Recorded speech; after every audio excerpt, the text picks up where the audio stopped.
Ok, alors on y va. Qu'est-ce que vous voulez qu'on fasse comme exo?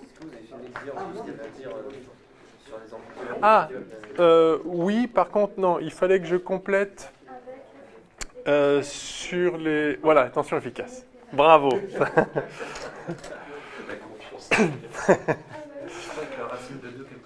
Voilà. Ok, donc un tout petit rappel sur les régimes sinusoïdaux. Donc, quand vous avez un régime sinusoïdal avec une tension qui est une certaine amplitude, cos oméga t, avec ou sans phase, je vais fermer la porte.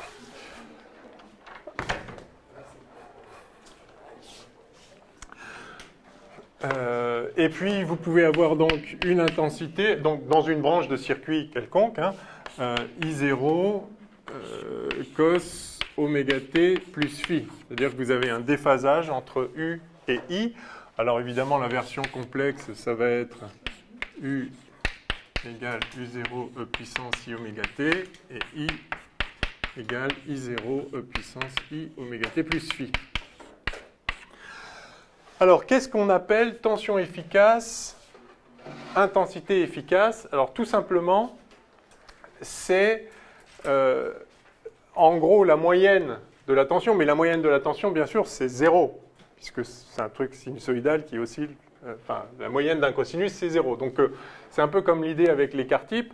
On va regarder la racine du carré de U, enfin, la racine de la moyenne du carré de U. La moyenne de U, c'est 0, mais la moyenne du carré de U, c'est quoi? Eh bien, c'est alors la moyenne sur une période ou sur 20 périodes, c'est pareil, puisque évidemment ça se répète par définition. Donc ça va être 1 sur la période, somme de 0 à grand T de U de T dt. Et on peut faire pareil avec I ou avec n'importe quelle grandeur qui dépend du temps. Pardon, U carré. D'accord? Où T est la période, c'est-à-dire ici 2π sur oméga. Ok? Bon, bah alors qu'est-ce que ça vaut? Bah, c'est très simple. Ça fait 1 sur grand T fois donc U0 carré fois la moyenne. En fait, donc ça fait U0 carré fois la moyenne du cos carré, tout simplement. Sur une période. Vous connaissez cette notation pour les moyennes, là? Avec des crochets ou ça... Ouais, ça va. Bon. Est-ce que vous connaissez la moyenne du cos carré? 1,5. Bon, il faut le connaître, mais évidemment, ça se retrouve, il suffit de faire la somme de 0 à grand T, de cos carré. Ah oui, oui, non, la moyenne, c'est forcément sur une période, ou sur 12 périodes, ou sur 50 périodes, c'est-à-dire c'est la moyenne. Donc, effectivement, ça fait 1,5. Donc, tout ça fait 1,5 de U0 carré. Voilà.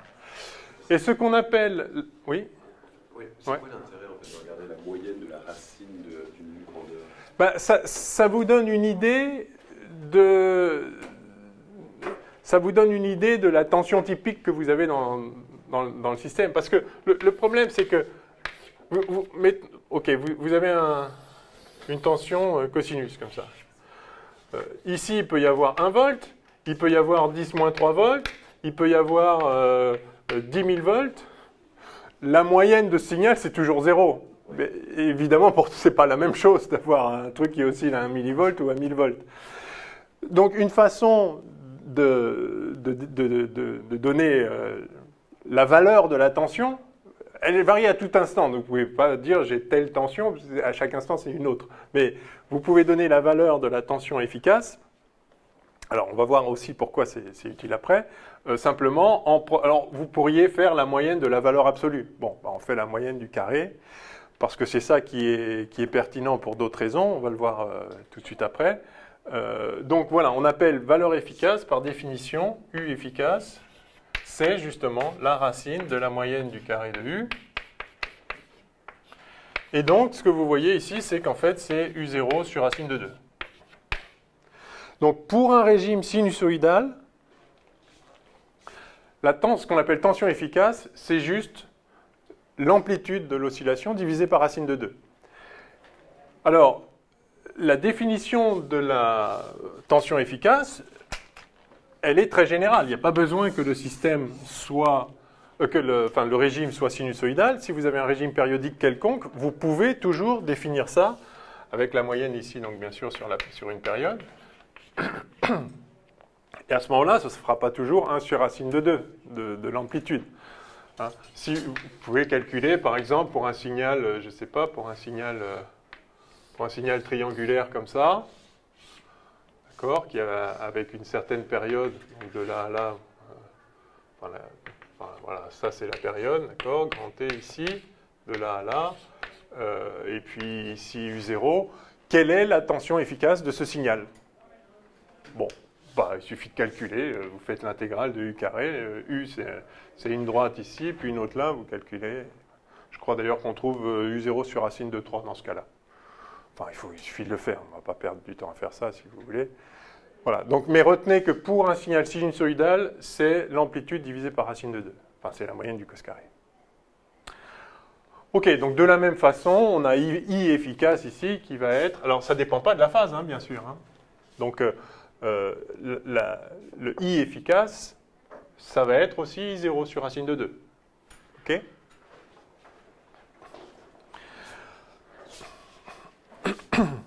Alors, si maintenant vous regardez la puissance. Oui. Une tension en créneau, en fait.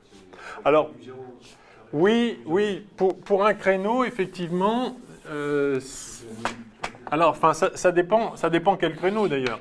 Si vous faites un créneau, s'il est symétrique, oui. Si vous allez de U0 à moins U0.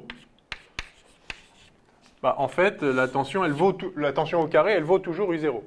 Donc dans ce cas-là, U efficace, c'est U0. Maintenant, si vous faites un créneau 0 quelque chose, 0 quelque chose, ça va être... si on fait le carré de ça, ça fait U0 carré. U0 carré sur 2, ça va être... Oui, ça va être comme pour le cos, donc sur racine de 2. Parce qu'après, si on prend... La moyenne du carré, c'est U0 carré sur 2. Donc ça va être aussi sur racine de 2. Bon. Ok, alors, la puissance maintenant. Est-ce que je voulais dire autre chose sur ça?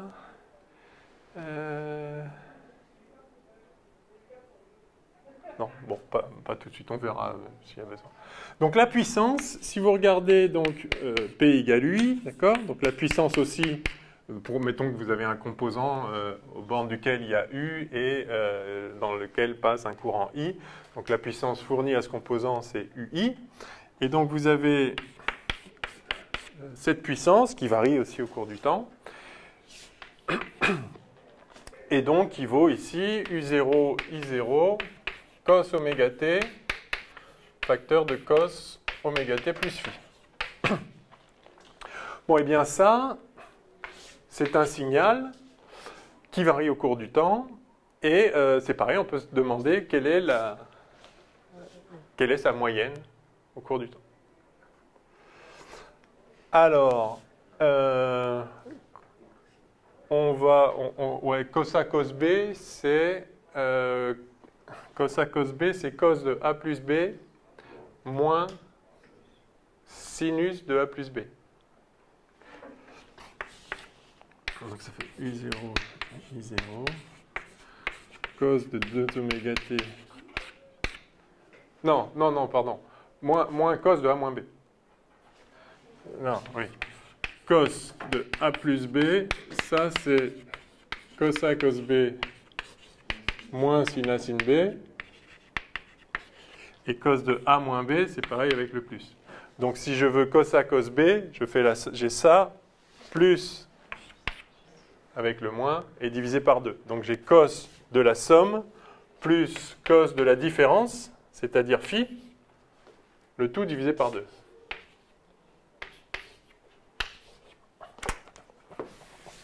OK? Donc vous voyez qu'en fait, la puissance reçue par le composant ou fournie par la puissance dans la branche de circuit en question, c'est un truc qui vaut en moyenne, qui va osciller en fait autour de U0, I0 sur 2 cos phi.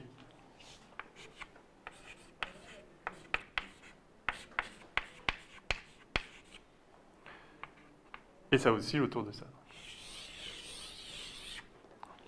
Donc en moyenne, la puissance reçue, c'est en fait U0, I0 sur 2 cos phi. Et ça, si vous regardez bien, ça fait U efficace fois I efficace fois cos phi. OK? Hein? Pour un régime sinusoïde. Oui? C'est la tension que mesure un multimètre, enfin un voltmètre lorsque... Oui, absolument, parce que voilà, oui, quand vous mesurez un signal, oui, d'ailleurs, voilà, c'est exactement ça que je voulais dire tout à l'heure sur le UF. Pourquoi c'est ça qui est important? Si vous branchez votre voltmètre sur un circuit où il y a un signal sinusoïdal, il ne va pas vous indiquer à chaque milliardième de seconde la valeur à ce milliardième de seconde près, à ce milliardième de seconde-là. Il va vous faire la moyenne sur un certain nombre de périodes, bien sûr. Il va donner le signal moyen. Donc ce que vous allez voir, c'est effectivement les valeurs efficaces à chaque fois. Et pas l'amplitude, ça c'est important.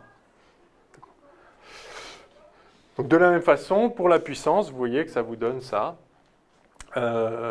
Et donc, en moyenne, on n'a pas P égale UI, on a P égale UI fois cos phi. Et vous voyez que ce cos phi est important, en particulier parce qu'il peut très bien valoir 0, ce cos phi. Si le déphasage est de pi sur 2, bah du coup, la puissance moyenne reçue, ça va être 0. Alors ça s'appelle le facteur de puissance. Si vous voulez avoir la puissance maximale pour un U donné, il va falloir un cos phi qui vaut 0. C'est-à-dire que la tension et l'intensité devront être en phase. De façon à ce que quand la tension est maximale, vous avez aussi l'intensité qui est maximale.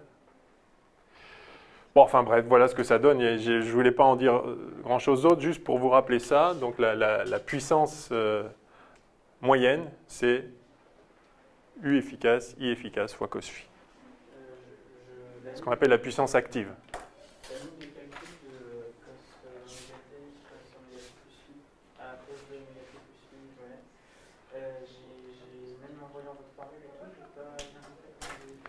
Ah bah,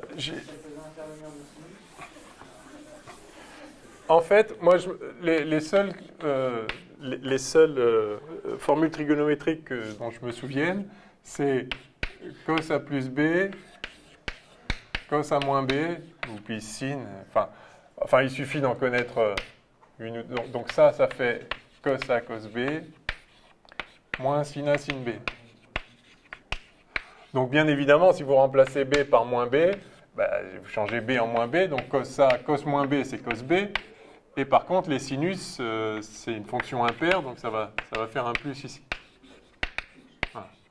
Par conséquent, si vous faites la somme des deux, vous avez cos A plus B plus cos A moins B qui vaut 2 cos A cos B. Et donc, cos A cos B, c'est 1,5 du cos de la somme plus cos de la différence.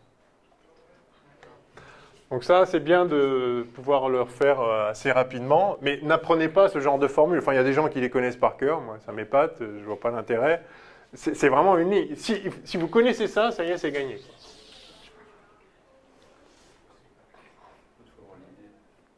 Oui, alors, avoir l'idée. Alors, le truc, c'est pas avoir l'idée. Il faut se souvenir qu'on le retrouve facilement. Mais oui, il faut savoir qu'il y a qu'un produit de cosinus, ça donne quelque chose, qu'un produit de sinus, ça donne quelque chose.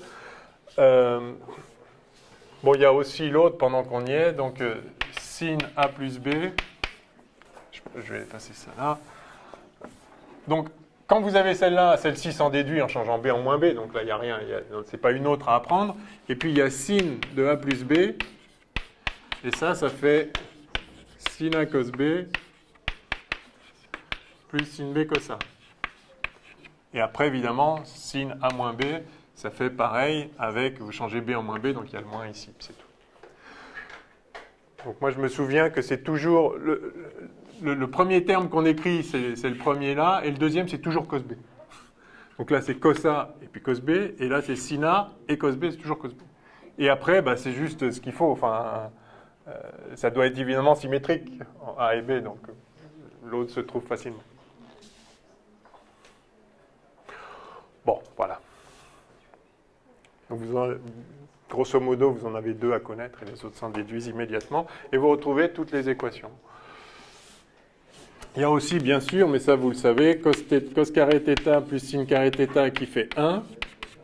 Et, c'est la deuxième dont je me souvienne, et la seule, cos carré θ moins sin carré θ, ça fait cos de 2θ. Ceci dit, ça se retrouve là, hein. Le cos de 2θ, il suffit de mettre A égale B, et vous retrouvez bien que ça fait cos carré A moins sin carré A. Hein. Enfin, c'est la même, à nouveau. C'est un cas particulier de celle-là. Donc si vous savez ça, c'est bon. Du coup, hein, 1 plus cos de θ, c'est égal à cos carré. Enfin, bon, voilà.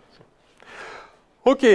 Bon, bah c'est tout, en fait. Il y aurait 1000 choses à dire, mais on verra ça au fil des exos, et puis bon, de toute façon, on n'a pas le temps de tout revoir, donc voyez aussi par vous-même ce que... Si quelque chose vous pose un problème, on peut en parler.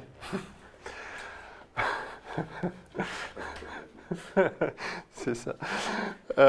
Ok, alors on attaque des exos. Qu'est-ce que vous voulez qu'on fasse? Je vais peut-être vous montrer quelques exos d'AmpliHop là que j'ai... Ouais. Bah oui, d'ailleurs, le suiveur, je crois que j'ai réalisé, je sais plus, c'est hier, je vous ai fait rapidement un petit schéma pour répondre à une question du type de truc qu'on peut faire. J'ai eu des remords parce que je crois que j'ai fait un truc comme ça. Alors en fait, c'est ça. Pour des raisons de stabilité, donc vous avez la tension d'entrée ici et la tension de sortie là. Vous avez bien sûr, comme ce que j'avais mis, VS égale VE, mais ça c'est un montage bien plus intelligent, parce que si jamais...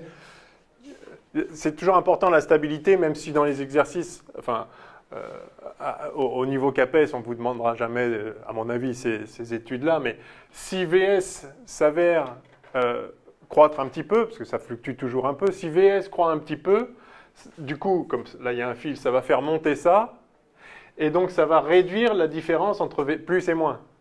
Et comme VS, c'est un amplificateur, c'est un certain nombre de fois cette différence-là, qui est 0 dans le cas idéal, mais qui n'est jamais parfaitement. Donc si on regarde en détail pour un amplificateur qui est très très bon, mais pas absolument idéal, si jamais VS croît un petit peu, vous voyez que ça va réduire la différence ici, et donc ça va tendre à diminuer VS. D'accord? Puisque VS, en fait, c'est mu fois ça moins ça. D'accord? Donc si vous augmentez un petit peu ça, du coup, ça réduit le epsilon à l'entrée, qui vaut 0 dans le cas idéal, mais qui en pratique n'est pas toujours absolument égal à 0. Et donc, si VS tend à augmenter, ça tend à le ramener. Et inversement, si VS diminue un peu, du coup, ça va augmenter la différence ici, et ça va réaugmenter VS. Donc ça, c'est un montage qui est stable. Vous faites la rétroaction sur le moins, c'est un montage qui est stable. Je ne crois pas qu'il faille qu'on aille dans cette étude systématique de la stabilité, mais ça fait partie des choses évidemment importantes quand on fait le montage. Donc le montage que j'ai dessiné hier, ou bien j'ai fait ça, mais je crois qu'il me semble que j'avais mis un truc là juste pour faire vite. C'est évidemment pas intelligent quand on le fait en pratique. Voilà. Mais bon, qu'à cela ne tienne. Donc ça, effectivement, c'est un montage suiveur, on appelle ça suiveur, où vous avez VS qui est toujours égal à VE. L'intérêt de ça, par rapport à juste prendre le fil et brancher VE sur ce qu'on veut, c'est que, comme on l'avait dit hier, vous avez ici une impédance d'entrée qui est quasi infinie. C'est-à-dire que ça ne va pas prendre de courant. Et inversement, ça a une impédance de sortie quasi nulle, c'est-à-dire que vous pouvez délivrer tout le courant que vous voulez. Enfin, tout le courant dont vous avez besoin. En tout cas, ça devient un générateur de tension idéal. D'accord? Il sort VS, quel que soit le courant que vous sortez. D'accord? Donc c'est l'intérêt de ce petit montage. Alors sinon, parmi les montages archi classiques, il y a l'amplificateur inverseur. Alors je vous fais le dessin. Alors vous trouverez, oui, je fais toujours un triangle parce que j'ai appris, on faisait un triangle quand j'étais jeune. Maintenant, on fait parfois un carré comme ça, enfin un rectangle. Oui, ça ne change en rien, on est bien d'accord, mais vous trouverez peut-être plus souvent, enfin en tout cas il y a 2 entrées et une sortie, hein, ça c'est le principe de l'ampli-op, mais il se peut que vous trouviez ça, donc soyez pas troublés si vous voyez un truc comme ça. Alors, donc l'idée c'est de faire, donc je fais quand même un triangle, donc moins plus, et là vous mettez ça à la masse, et lui, donc ça sera à la sortie. Et là, vous avez donc une rétroaction toujours sur le moins. Voilà. Et vous mettez donc une résistance ici. Alors laquelle s'appelle R1, celle-ci s'appelle R1, celle-ci s'appelle R2. Voilà. Donc vous avez attention à l'entrée qui rentre dans ce truc-là, voilà, dans un ampli-op à travers une résistance. Et vous avez une rétroaction ici, toujours pour des raisons de stabilité. C'est pas réellement symétrique en plus et moins, puisque VS, c'est mu fois V plus moins V moins. Le epsilon qu'on a défini hier, il est comme ceci ici. Il vaut 0, parce qu'on suppose qu'il est idéal, mais en vérité, c'est pas le cas. Donc pour nous, ça ne change rien, mais voilà comment ça se passe. Alors voilà, que vaut VS par rapport à VE? VS est égal à R1, VE est égal à R1 et VS est égal à R2 I1. Alors vous appelez ça I1? Oui. Très bien. Du coup, comme il n'y a pas de courant qui rentre là, il y a aussi I1 là, effectivement. Et donc, vous avez dit VE égale R1 I1, puisque là, après, il y a 0. Ce epsilon égale 0, ampli idéal. Donc, effectivement, ça, c'est la masse. Enfin, c'est au potentiel de la masse. Donc, effectivement, VE égale R1 I1. Et que vaut VS? En passant par là, VS égale...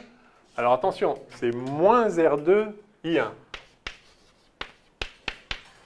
Et puis après, plus 0. Ici, c'est comme s'il y a la masse. Donc vous voyez, c'est assez immédiat. Hein. Donc, VS égale moins R2 sur R1 I1. C'est magique. Pas I1, pardon, VE. Excuse-moi. Oui, pardon.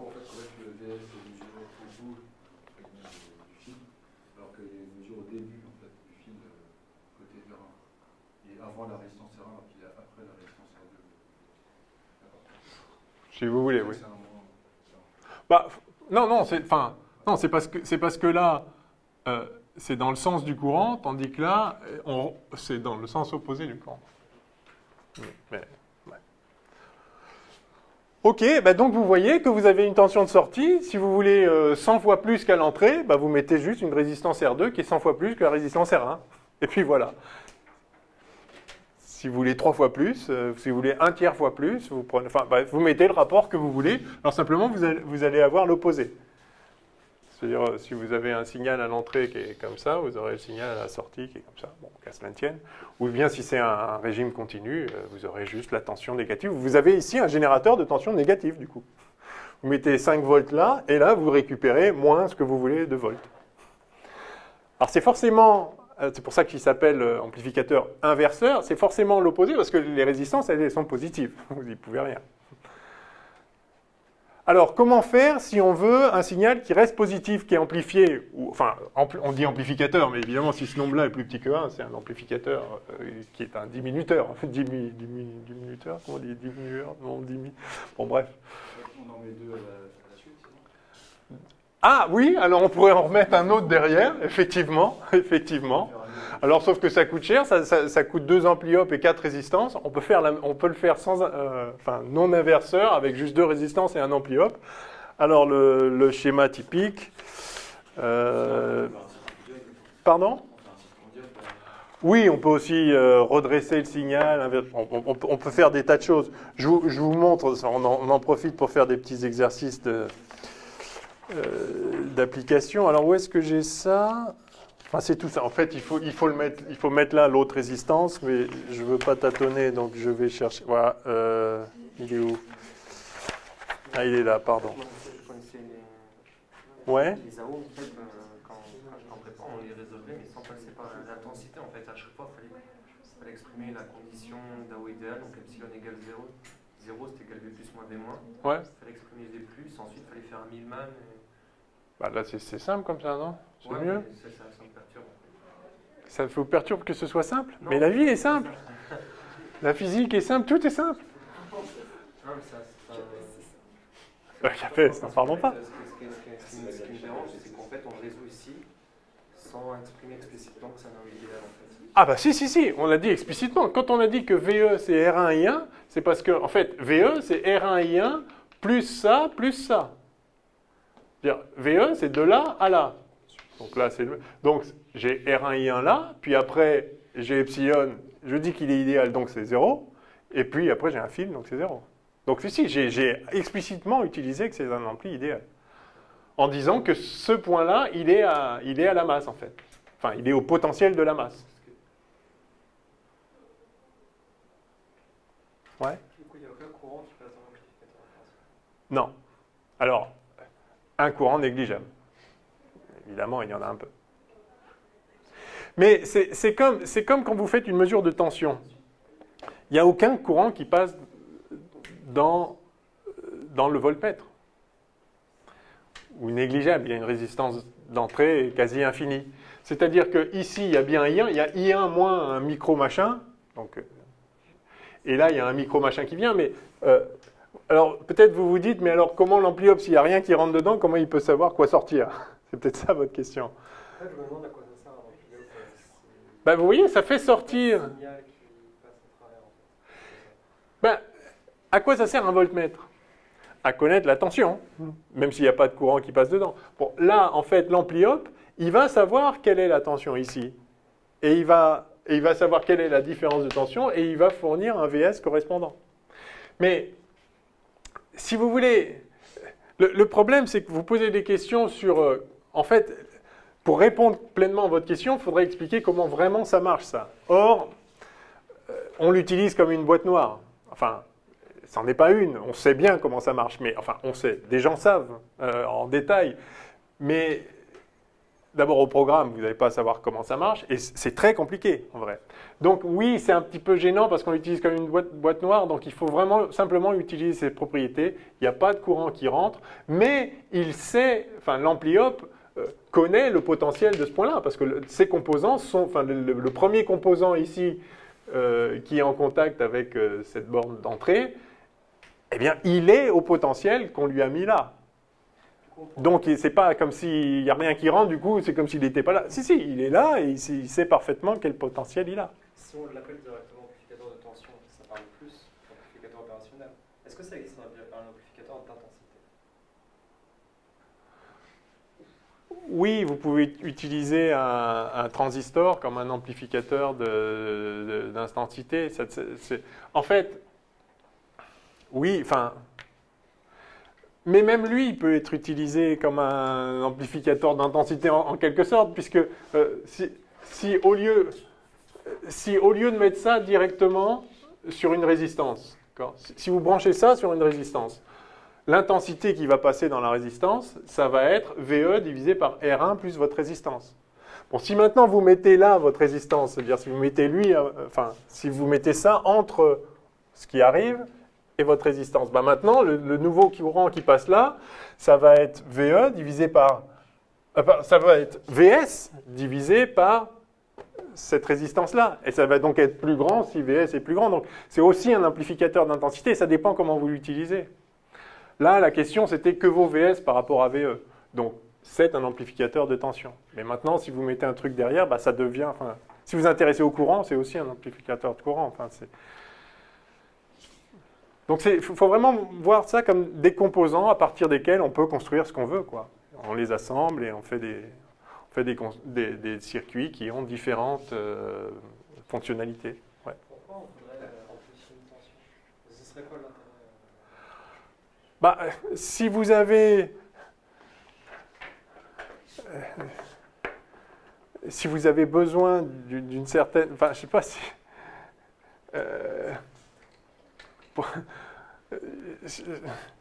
si vous avez une pile d'1,5 volts et que vous voulez faire marcher un truc qui marche avec du 6 volts, il va falloir multiplier la tension. Je ne sais pas quoi vous dire. En augmentant la tension, vous pouvez aussi avoir une plus grande puissance. Effectivement, si vous avez VE que vous faites passer dans R ici, vous avez, enfin d'une résistance R, vous avez une puissance P qui vaut RI carré, c'est-à-dire VE carré sur R. Eh ben, si maintenant VE c'est 5 fois VE, vous avez une puissance qui est 25 fois plus grande. Enfin, ouais. On ne peut pas travailler qu'avec des millivolts tout le temps.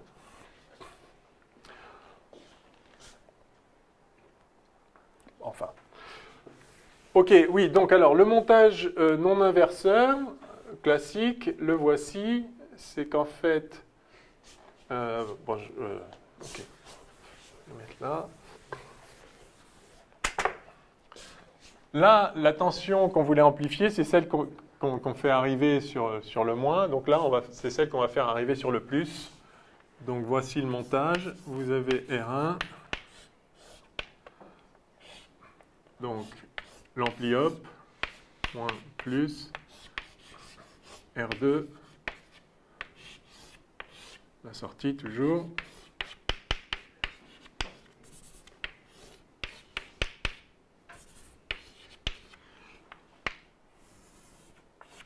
Donc lui, vous le mettez à la masse et et le signal d'entrée, c'est celui-là.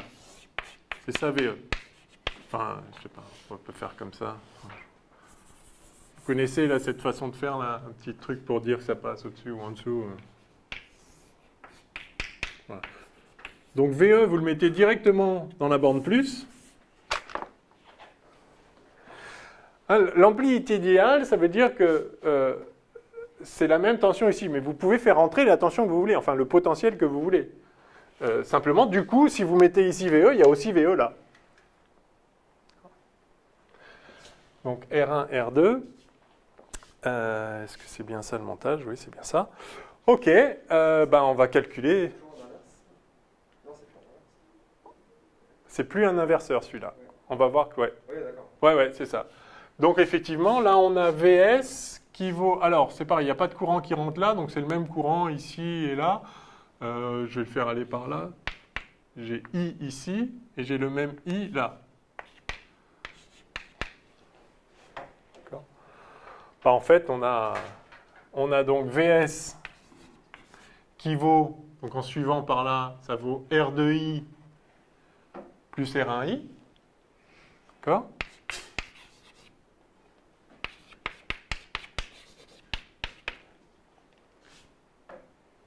Et VE est là, donc il est là, donc c'est R1I. C'est magique. Est-ce qu'on a bien tout le tableau dans le champ, là, juste pour savoir? On voit pas la moitié du V du VE. D'accord. Ok. Bon, à peu de choses près, on y est là. Ok. VE. Là, c'est bon? Non, c'est bon en fait. Ouais, bon. Ok. Ok. C'est pas la peine de... D'accord. Bon, ok. Je fais attention. Voilà. Donc, vous êtes d'accord, tout le monde? Non? Oui? Est-ce que vous avez un avis sur ce courant? Oh ben non, mais je mets la convention que je veux. Après, il est positif ou il est négatif. Si vous voulez que je le mette comme ça, je vais mettre un moins là. C'est juste une convention. Donc je l'avais mis comme ça pour pas avoir des moins, mais oui. Ça ne présage pas du sens réel du courant.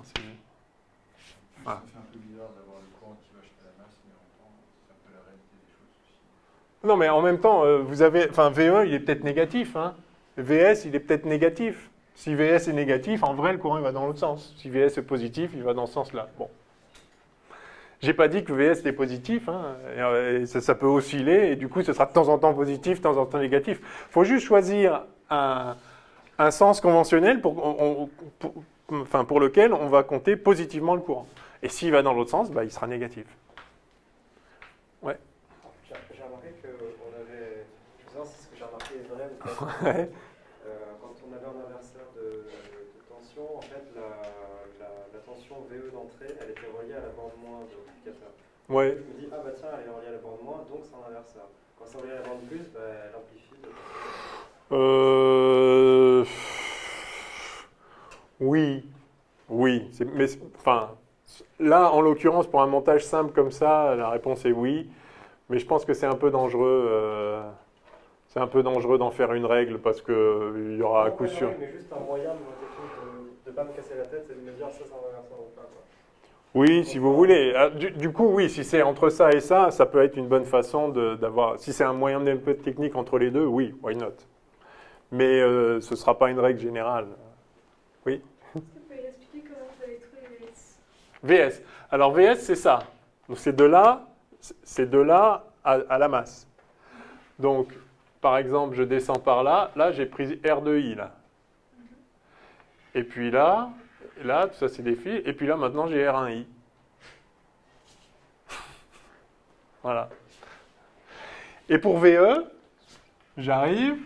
Bon, là, c'est un fil, donc je suis là. Là, il est idéal, donc je suis là aussi, c'est le même. Et puis là, et puis hop, j'ai R1I. Voilà. Est-ce que c'est une bonne vision de modéliser comme si on avait un générateur de tension VE qui alimentait une résistance R1 et un générateur de tension VS qui alimente un circuit avec R2 et R1 en circuit? Oui, sauf que vous avez, oui, si vous voulez, mais sauf que votre ampli-op, il est commandé par VE. Vous mettez un VE et il sort un VS.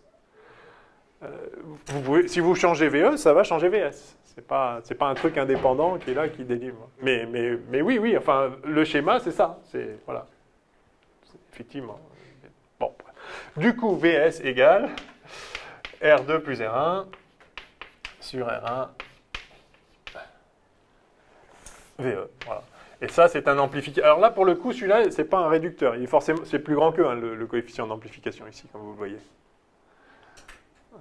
À l'évidence. Mais donc, vous pouvez amplifier, et sans l'inverser cette fois. Bon, c'est deux exemples ultra simples avec juste deux résistances, mais vous pouvez imaginer qu'on peut faire des tas de choses, des milliers de choses très intéressantes.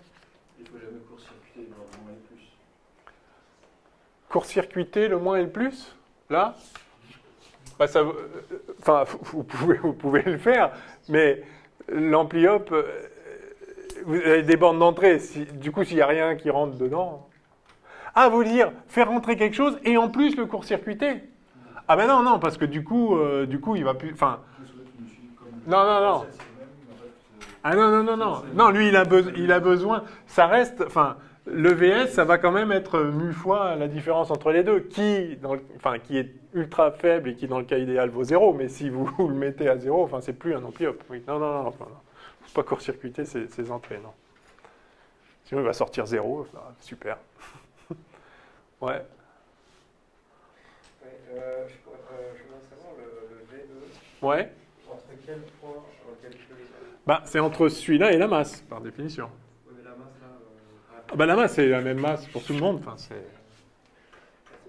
d'accord? Donc, je pars de là et je descends à la masse.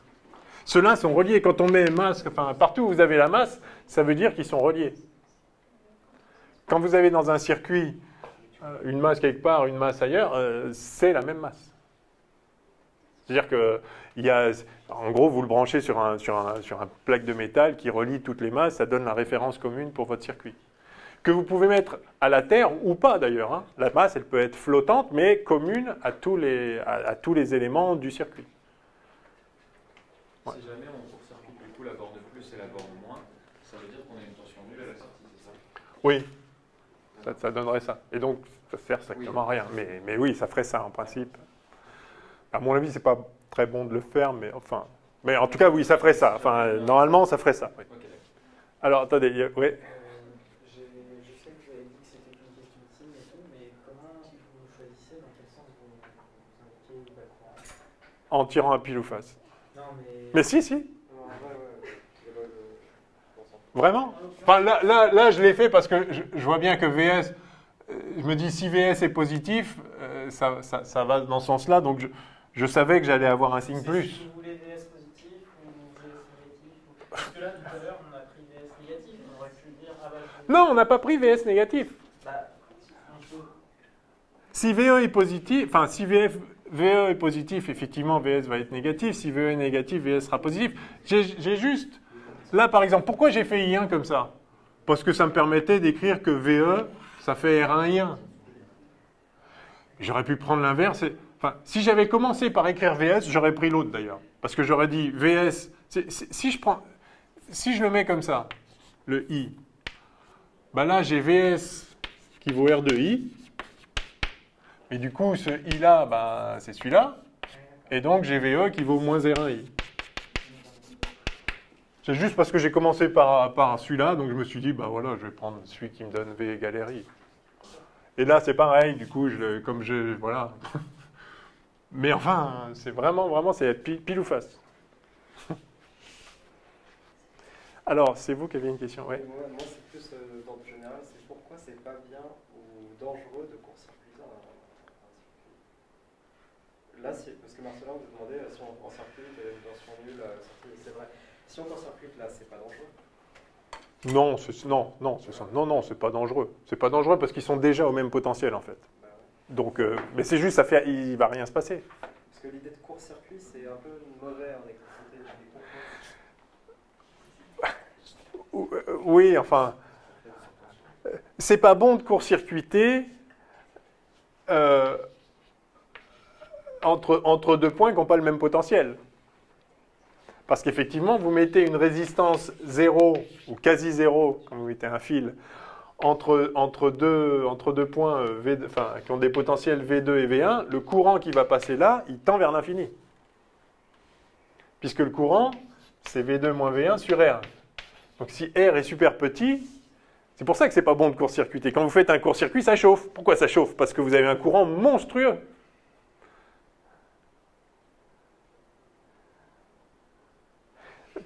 Et la puissance par effet Joule dissipée, c'est RI carré. Alors quand on voit ça, on se dit, bah c'est bien, si on met 0, ça fait rien. Non, mais c'est jamais exactement 0, donc vaut mieux l'écrire comme ça. C'est U2 sur R, en fait, la puissance.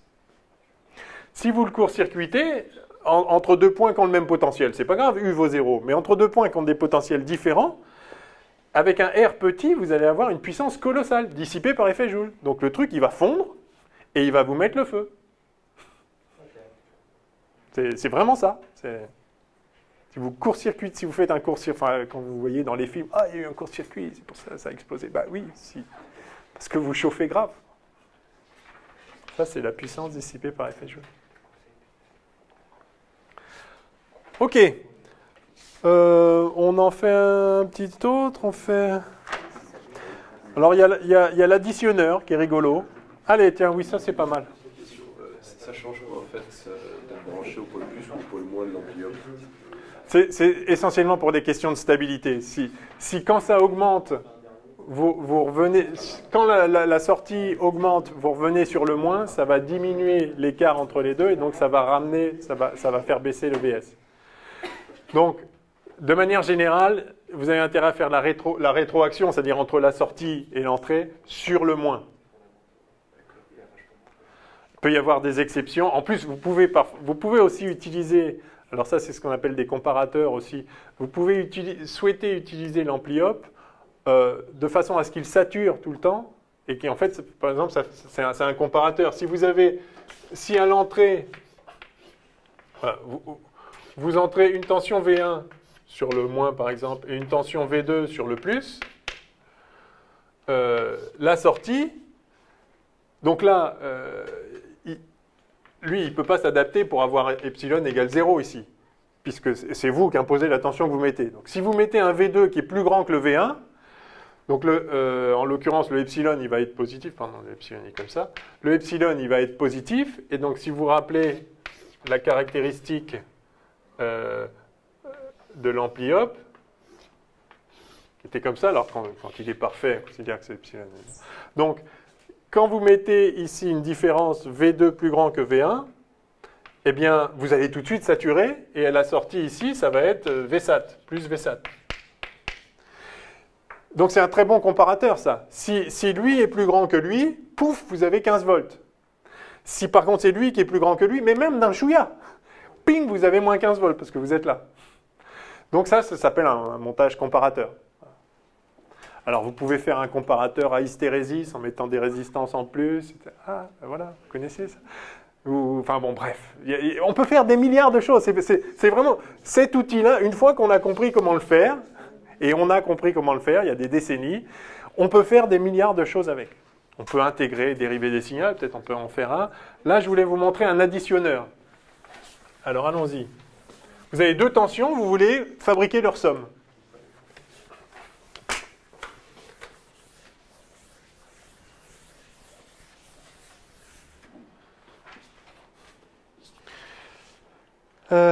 Donc le montage additionneur, alors allons-y. R1, on va faire même un peu mieux que l'additionneur, on va faire combinaison linéaire. Tac, R2, R3. Et puis donc, lui qui rentre dans le moins, lui le plus. Et on met tout ça sur la masse. Voilà.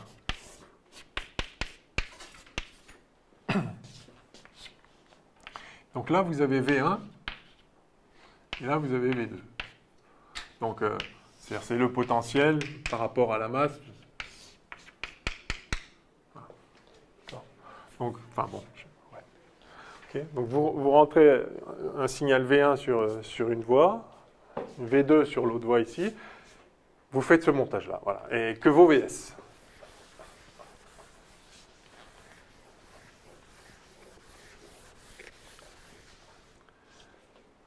Alors à nouveau, hein, la rétroaction sur la borne moins, toujours pour les raisons de stabilité.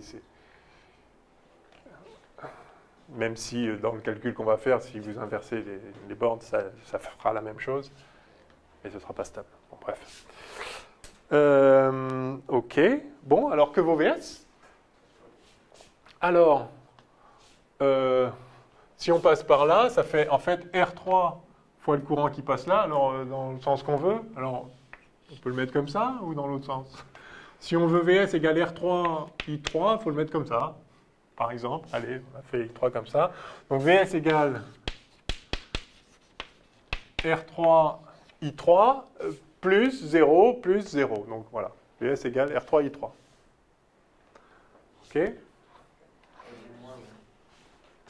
Vous auriez dit moins? Ah non, j'ai mis I3 exprès. VS, on part de là et on descend le courant. Pouf. Alors, du coup, là, il n'y a pas de courant, donc ça veut dire qu'ici, il y a I3. Il n'y a pas de courant qui rentre. Donc ici, on a I3, et I3 se sépare, par exemple, en I1 et I2. D'accord?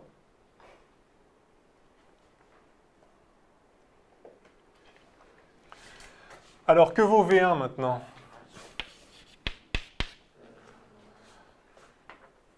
Alors, en allant par là, ça fait moins R1 I1 plus 0, 0.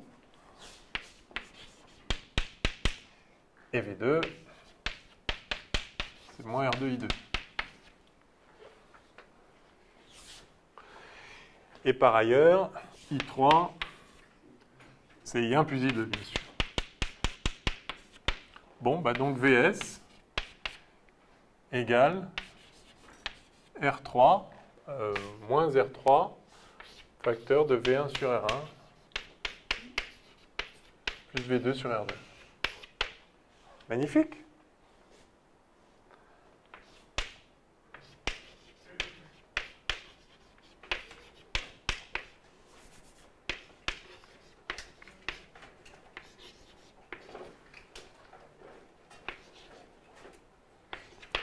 Voilà, vous pouvez faire n'importe quelle combinaison linéaire.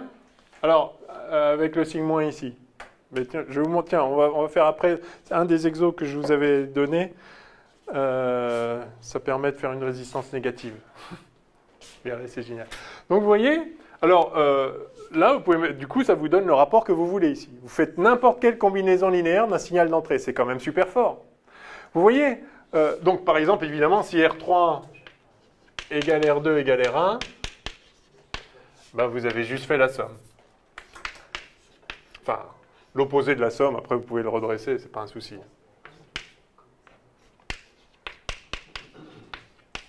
Voilà pourquoi ce montage s'appelle additionneur. Ouais. Juste, vous avez parlé de résistance négative, mon cerveau explosait là, du coup. On va le faire, on va le faire. On va faire un exo. C'est un de ceux que je ne sais plus lequel. On va le trouver. Donc là, vous voyez, si vous mettez les mêmes résistances, ben vous allez avoir VS qui vaut V1 plus V2. Enfin, l'opposé de V1 plus V2. C'est très fort quand même. À nouveau, vous voyez, juste une fois que vous avez votre ampli-op, vous pouvez faire des tas de choses dont on comprend bien qu'elles sont super utiles.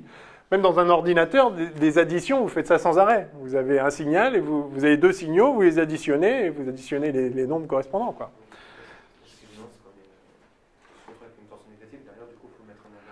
Ouais, mais enfin, votre tension négative, oui, vous pouvez l'inverser et puis elle redevient positive. Puis par ailleurs, si c'est un signal sinusoïdal, qu'est-ce que ça peut faire? Il s'est décalé de pi, oui. Bon, vous avez quand même la somme des deux signaux. Donc vous voyez qu'avec cet ampli-op, vous pouvez réaliser des tas d'opérations super simples.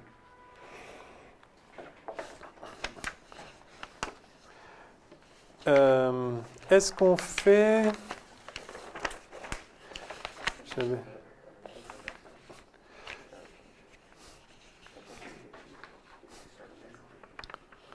On fait un intégrateur?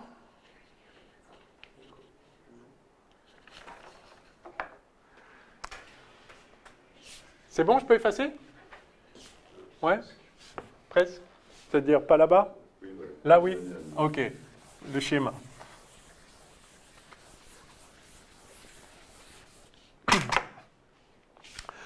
Alors, R...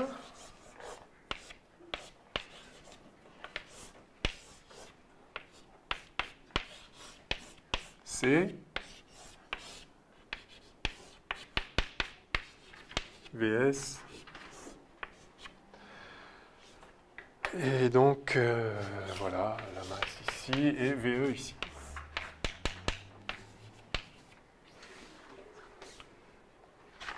C'est joli, ça. Alors, que vaut VS par rapport à VE? Alors, on va mettre un courant comme ça. Peu importe. Hein? Oh, oui, mais non, mais c'est même... Non, c'est pas la peine. On va juste écrire directement VE égale RI, ce I-là. Ce I-là, c'est le même qui passe là. Là, il n'y a rien, donc voilà. Et VS, c'est... Alors oui, on pourrait être en complexe, mais VS, c'est ça, là. C'est UC. Enfin, alors, attention, c'est UC dans ce sens-là. Alors, du coup... donc, c'est un Q sur C.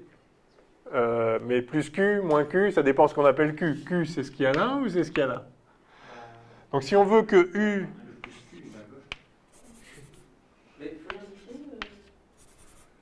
Bah, sur le schéma alors, parce que si on met Q positif, ça implique le sens du condensateur dans le schéma. le problème, c'est que vous, par exemple, si vous avez un signal alternatif, Q, il sera de temps en temps positif, de temps en temps négatif. Donc, vous ne pouvez pas dire j'appelle Q la valeur absolue de la charge qui a quelque... Enfin, ce que vous pouvez dire, c'est j'appelle Q la charge qu'il y a sur cette armature-là. Et là, si c'est positif, c'est positif, si c'est négatif, c'est négatif. Ou bien, j'appelle Q la charge qui est sur cette armature-là. C'est au choix. Si vous appelez ça UC, alors là, avec cette orientation-là, je peux prendre UC dans l'autre sens, c'est réversible. J'en choisis un. Je choisis ce UC-là. Dans ce cas, j'ai VS qui vaut plus UC ou moins UC?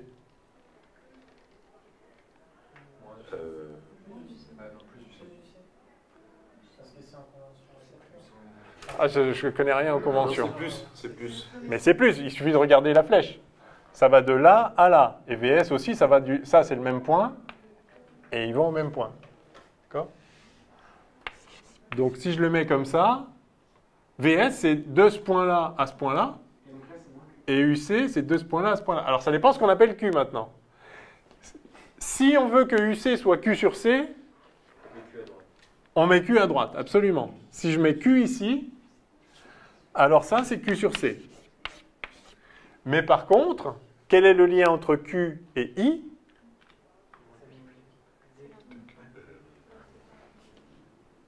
I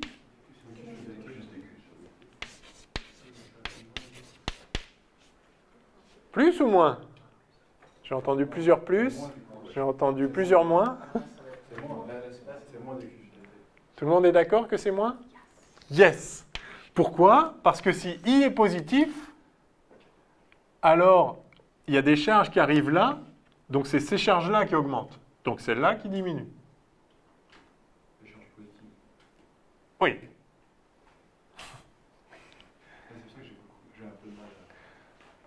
Ouais. Non, il faut raisonner en charge. Enfin, quand on dit la charge augmente, c'est-à-dire qu'il y a plus de charge plus, ou il y a moins de charge moins, mais la charge augmente. OK? Donc, effectivement, si on décide d'appeler Q ce qu'il y a à droite, alors ce Q qui va au CU, là, c'est bien, enfin, est relié à I par cette relation-là. Et donc, on a, en fait, on a D de VS sur dt qui vaut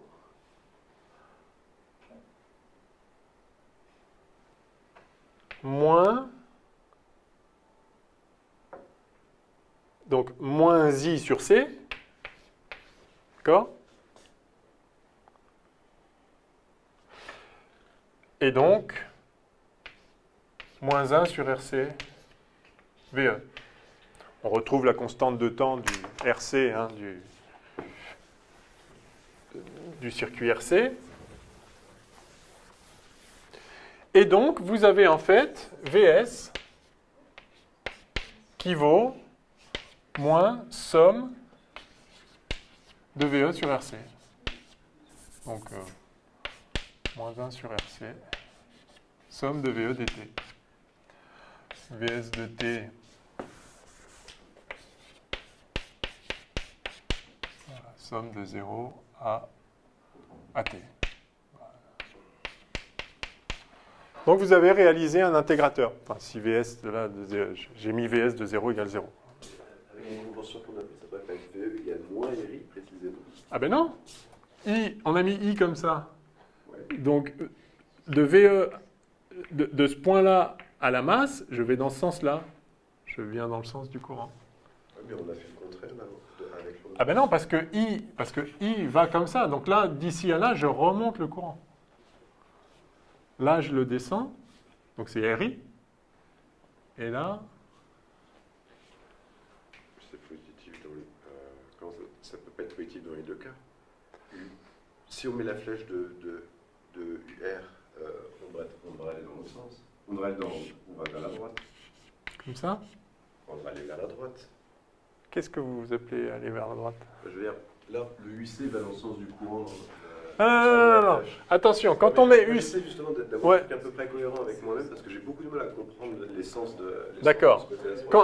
Et là, je comprends. OK. Quand on met... Pour une tension... Donc, vous avez un circuit... je vais faire des ronds, c'est pas forcément des résistances, n'importe quoi. Vous avez un truc là, vous avez un truc là, Si vous, cette tension-là, cette tension-là, cette tension-là, cette tension-là, voilà. Quand j'écris cette tension-là, donc ça c'est U1, ça c'est U2, ça c'est U3, ça c'est U4. Puis je vais mettre le point A, le point B, le point C, le point D, point E, bon là c'est la même. Ok. Que vaut U1?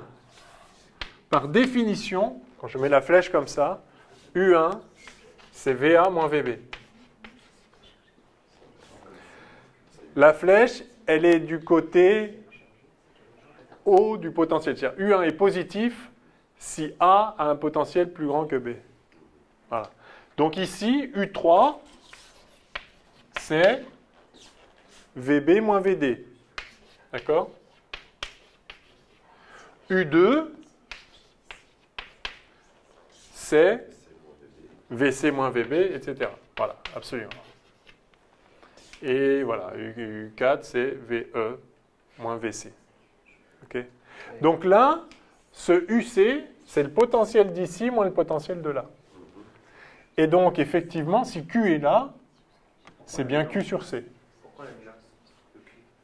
On a choisi. Vous pouvez, moi, je veux bien le mettre là. Si vous le mettez là, à ce moment-là, attention, ce UC, c'est moins Q sur C.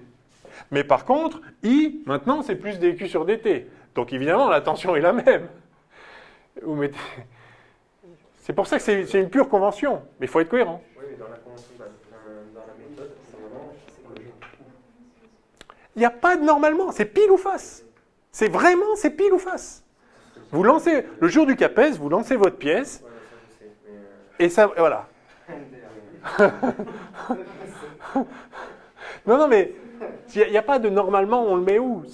Un condensateur, c'est réversible. Vous le branchez comme ça, vous le branchez comme ça.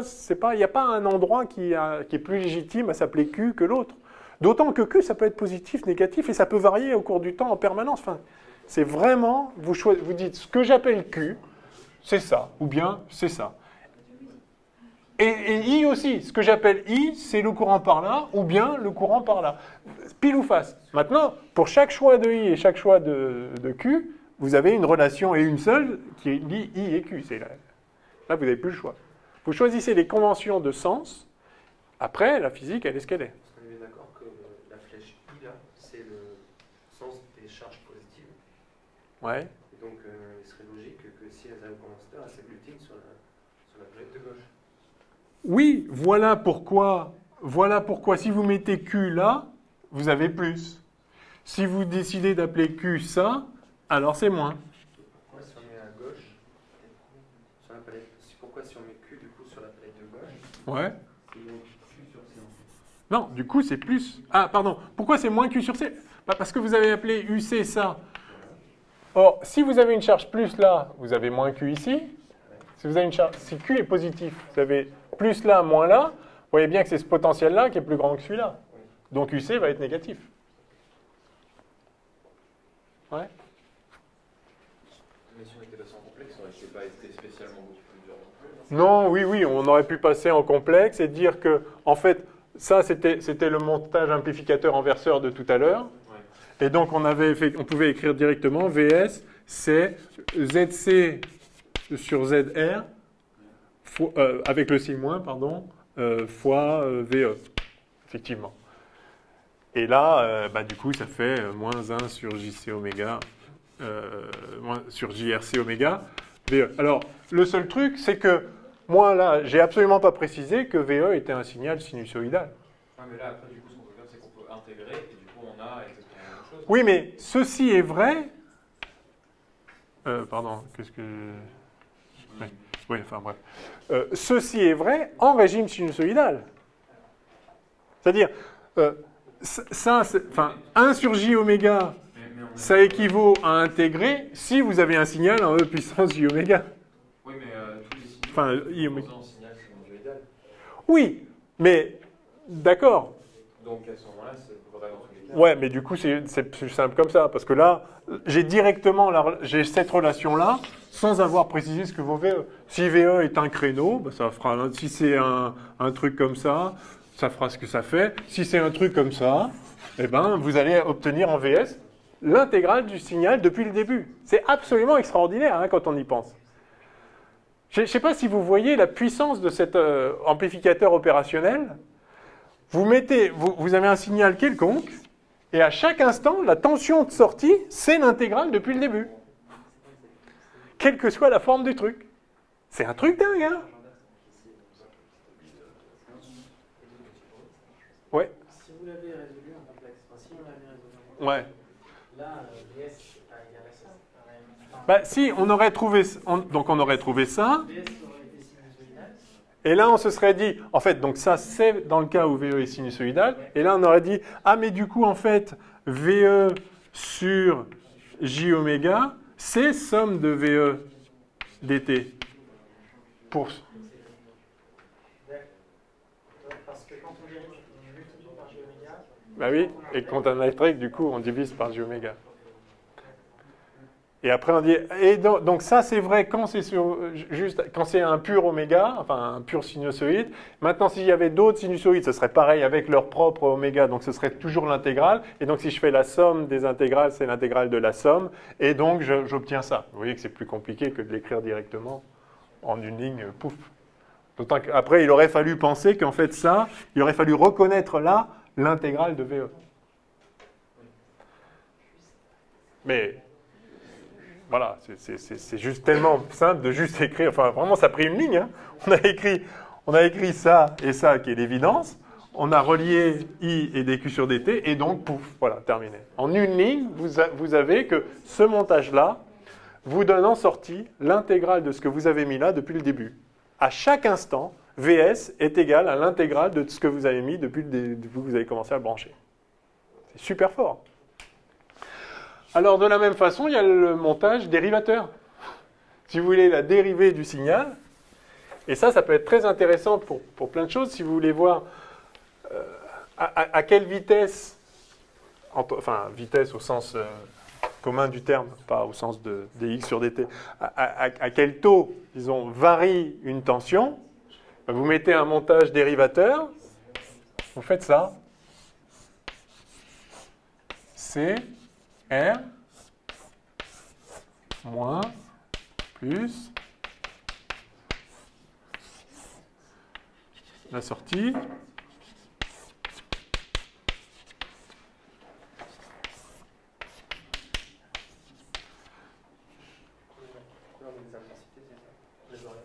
alors là, comme vous voulez, qu'est-ce que vous choisissez là? De là, vous mettez I comme ça? Vous auriez fait ça comme ça? Eh ben ça me va. Alors que vos VS? Moins RI. C'est pour ça que je l'aurais mis dans l'autre sens, mais peu importe. Soit VS égale moins RI, très bien. Que vos VE? Bah, VE, c'est cette tension-là. Enfin, c'est ça, plus 0, plus 0. Donc, si j'appelle ça UC dans ce sens-là, j'ai VE qui vaut UC. Alors, ça vaut Q sur C pour un certain Q, lequel? Ça vaut Q sur C si Q est à gauche. On est d'accord?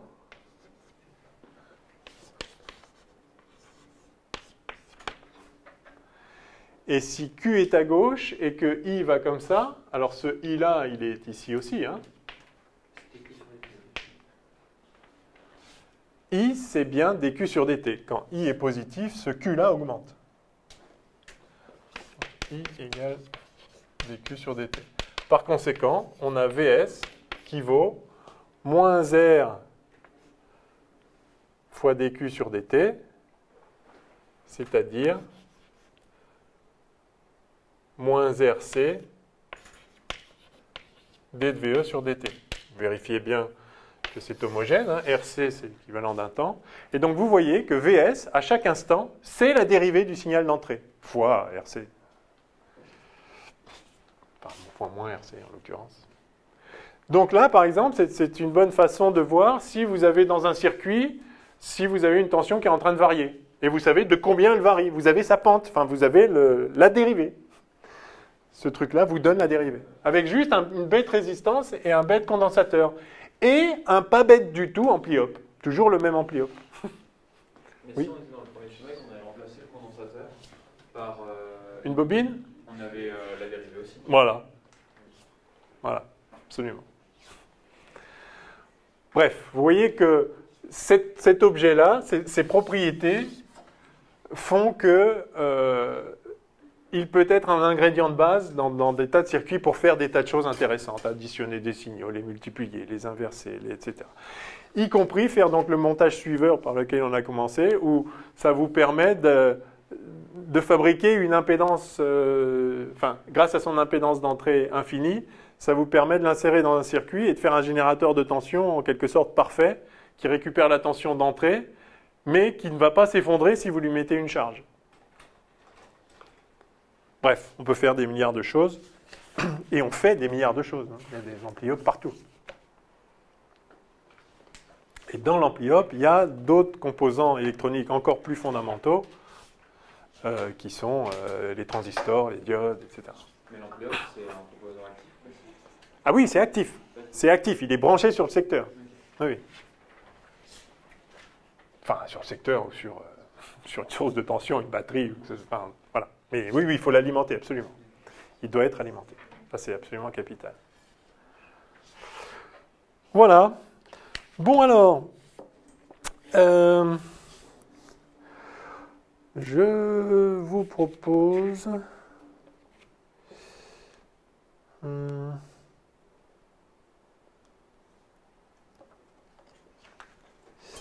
Alors... On pourrait faire le 8 avec un ampli-op. Ouais, on pourrait faire le 8. Puis peut-être après... ouais, enfin, oui, on verra. C'est bon, on fait le 8 ? Ça va nous amener à manipuler un petit peu les choses. C'est bon, je peux effacer ? À gauche, oui. Ok.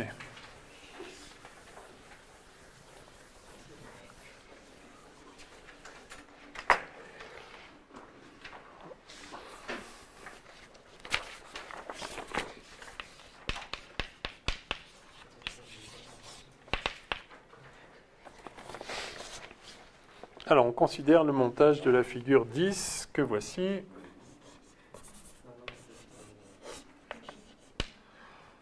R1, R2, non, R3, pardon. L'ampli-op.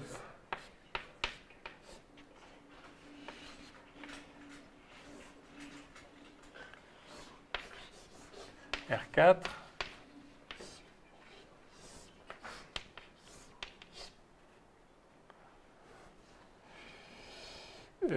R2.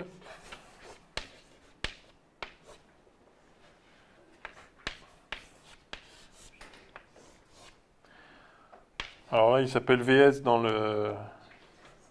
C'est pas très astucieux de l'appeler VS, ça fait penser à la tension de sortie, mais enfin, peu importe. Ok, j'imagine c'est la tension source, VS. Why not? Ok. Oui, mais c'est pas non plus une tension d'entrée. On va garder les notations de l'énoncé, c'est pas très important. VS. Et donc là, on relie donc la borne moins du générateur, entre guillemets, à la masse. Et on s'intéresse au courant de charge ici. Alors de charge, c'est-à-dire on fait passer ça dans une impédance de charge. ZC. Alors charge, ça veut dire, enfin c'est ce qu'on appelle la charge en général, c'est ce sur quoi on branche le circuit. C'est-à-dire ce circuit réalise quelque chose, on va voir quoi, et on le branche sur un ZC. Vous voyez qu'il y a un Z ici, c'est une impédance, c'est-à-dire que ça peut être une résistance, mais ça peut être une composition, enfin ça peut être un circuit en soi, avec donc une partie complexe éventuellement. Donc on ne présage pas ce qu'il y a là, juste que c'est un truc linéaire, mais qui a une certaine impédance. Et donc, on s'intéresse à ce courant de charge. Donc, on peut brancher ce circuit-là sur quelque chose, et on ne précise pas ce que c'est que ce quelque chose. Par contre, on pose la question suivante. Montrer que si R1 sur R2 égale R3 sur R4, R1 sur R2 égale R3 sur R4, c'est-à-dire R1, R4 égale R2, R3. Ça vous rappelle un peu le pont qu'on avait vu l'autre fois, là, hein, avec le produit. Alors, c'est pas le même montage, il n'y avait pas d'ampli-op, mais vous me rappelez, on avait un truc un peu comme ça. Bon, bref. Donc, montrer que si on a cette condition-là, R1 sur R2 égale R3 sur R4, alors le courant IC est indépendant de l'impédance ZC. Ça, c'est fort. Le courant ici, justement, va être indépendant de ce sur quoi on branche ce bout de circuit. Je ne sais pas si c'est possible, mais on nous demande de le montrer. Donc c'est probablement le cas, mais peut-être que l'exercice est faux. Ça arrive. C'est impressionnant parce que ça contrevient à la loi d'Ohm. Ça contrevient à la loi d'Ohm, pourquoi? Parce que Alors, si on modifie ZC avec le même IC, ça va modifier cette tension-là. oui, c'est la tension. Mais effectivement, donc, ce que ça veut dire, c'est que la tension ici sera toujours justement ce qu'il faut pour que, quel que soit le ZC là, ce serait le bon IC pour que... Non, ce sera la bonne tension pour que ce soit toujours le même IC. C'est effectivement très fort. Ben, on va voir que c'est le cas. Enfin, on espère.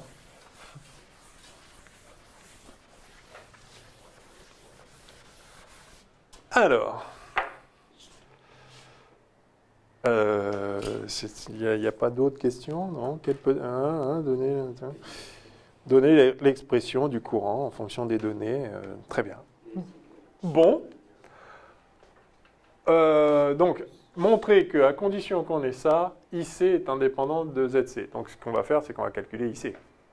On va résoudre le problème pour trouver IC, et puis on verra bien. Donc, le IC, a priori, il dépend de VS, R1, R2, R3, R4 et ZC. Donc, on va résoudre le problème. On va écrire IC égale. Et on verra à quelles conditions, en fait, IC, qui est une fonction de tout ça, est en fait indépendant de ZC. Et cette fonction, ça sera... Enfin, cette condition, ce sera ça, si l'énoncé est correct. Donc, on cherche IC. Alors oui, on peut écrire différentes V. Alors, donc il y a plein de choses à écrire. Donc effectivement, il y a des boucles partout. Et puis il y a des courants aussi. Alors ce qu'on sait, c'est que là, il n'y a pas de courant. Donc le courant ici, c'est le même là. Je vais peut-être mieux faire mon dessin du coup. Par contre, il peut y avoir un courant qui sort là. Alors oui, pardon, dites. Parce que le courant qui part de VS jusqu'au point IC, c'est le même. Ok, alors celui-là, on l'appelle I1. Il n'y a rien qui part là, donc c'est exact, c'est le même ici. Ça, c'est pas mal. Alors non, là, il peut y avoir du courant qui rentre ou qui sort. Donc là, le courant ici, je ne peux rien en dire. Mais pourquoi? S'il n'y a aucun courant qui passe dans l'ampli. Mais il peut en sortir ou en rentrer ici. Parce que lui, il est branché sur le secteur. Hein. Ouais, mais C'est un composant actif. ça, c'est Ouais, ouais. réel, mais sur le papier. Sur le papier? Je veux dire, C'est-à-dire parce que là, ce que vous dites, c'est des considérations réelles, non? Non. Même un ampli-op idéal, il peut sortir du courant ou en rentrer. Il n'y a absolument aucune condition sur IS. IS, le courant de sortie ici, il peut être positif, négatif, il peut vouloir ce que vous... Ça, vous ne pouvez absolument rien savoir. Ouais. On peut déjà, ça fixe déjà plein de choses, mais IS, ça se débrouille pour que toutes les autres propriétés soient vérifiées. Ouais. Il n'y a aucun courant qui rentre dedans, par contre, il y en a qui peuvent sortir Ouais. ou rentrer. Ou rentrer. Enfin, ce IS, il peut être positif ou négatif. Mais Il va où, c'est ça? C'est ça, il fait quoi? Ah ben, Le courant, il l'accumule? non. Lui, il est sur le secteur, EDF. Voilà, mais alors du coup, on n'a pas tout mis dans le... Ouais, quand on fait le schéma, il ne faut pas oublier que c'est un truc, c'est branché quelque part. C'était la question, est-ce que c'est un composant actif? Voilà. Donc s'il y a besoin de prendre du courant EDF, ça en prend. S'il y a besoin de lui en donner, ça en donne. C'est branché, enfin voilà, il n'y a aucun problème. IS, il peut faire ce qu'il veut. Enfin, on ne peut pas savoir, il fait ce qu'il faut pour qu'il n'y a pas de courant qui rentre, pour que la sortie soit bien ce qu'il doit être. Mais, donc il se débrouille, et ça, il a cette liberté de IS, c'est-à-dire qu'on ne peut rien en dire a priori. Il n'y a absolument rien qui nous permet de savoir ce que va être IS au départ. Alors, après, si on trouve ce que vaut le courant ici et celui-là, alors du coup, on en déduira ce que vaut IS, mais vous ne pouvez pas le dire au début. C'est une inconnue qui sera un sous-produit de... de l'étude. Donc effectivement, ici, on va appeler ça I4 et on le met dans le sens, dans quel sens dans celui-là? I4. Alors, ici, on met un I2 comme ça. Alors attention, hein, I2, c'est pas I1. Hein, parce que là, il y a du courant qui peut partir dans la masse. D'accord. C'est pareil, on ne sait pas combien. Enfin, si, c'est I1 moins I2, mais... enfin, I2 moins I1, pardon. Voilà. Et là, on a ici. Alors, ben, on va écrire tout ce qu'on sait, hein. Enfin, tout ce qu'on peut écrire, effectivement, déjà sur le courant. On a I2, on a I4 qui vaut I2 plus IC. Ici. En fait, c'est la seule loi d'émail. On en a aussi là, mais on les a déjà implémentées, justement. Donc, en fait, c'est la seule loi... Pardon, pas d'émail, des nœuds qu'on peut écrire ici. On peut écrire aussi... Ah non, IS, on a dit que c'était 0, tout ça. IS Ouais. Ici Ouais. Non, non, non, IS, il vaut ce qu'il vaut. Ah oui, oui, oui, oui, mais par contre, ça va... Enfin, effectivement, si j'écris... Donc, on a I1 plus IS qui vaut I4, mais ça sert à rien parce que ça m'introduit... Ça me donne une équation, mais ça m'introduit une inconnue en plus. Donc, ça ne va pas m'aider à résoudre le problème. D'accord? C'est vrai, vous avez raison, mais comme j'ai aucune autre équation qui va faire intervenir IS, bah voilà. C'est pas forcément l'avance, donc on l'écrit quand même. Ah non, on le sait que rien d'autre ne peut contraindre IS. IS, il fait ce qu'il faut pour que ceci soit vrai. Donc ça, c'est vrai, mais en fait ça vous permettra après coup, une fois qu'on aura connu I1 et I4, de trouver IS. Mais en soi, ça ne va pas vous aider. Mais bon, c'est pas faux, enfin je le note là, très bien. Ok.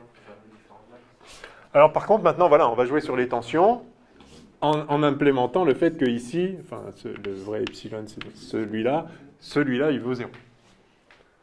Il y a 4 mailles différentes. Alors effectivement, ouais, il y a plein de mailles, voilà, on va toutes les écrire. Alors, vous avez dit VS, alors VS c'est...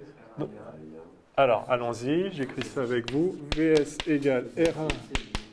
Alors, R1 I1 plus ZCIC, oui.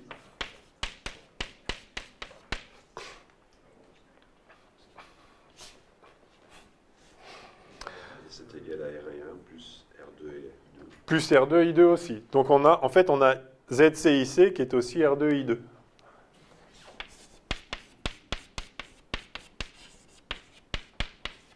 D'accord? De là à la masse, on peut passer par là ou par là. Donc ZCIC égale R2 I2. C'est fait. On a ensuite... Alors...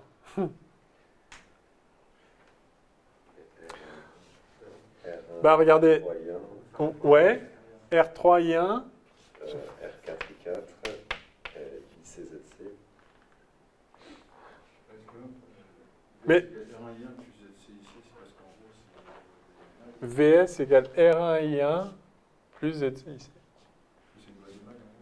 Bah oui, c'est une loi des mailles, c'est cette maille-là, en oubliant ça. Oui? C'était en fait VS égale V1 plus V2. Quoi. Mais c'est pareil qu'écrire les deux premières. Ouais.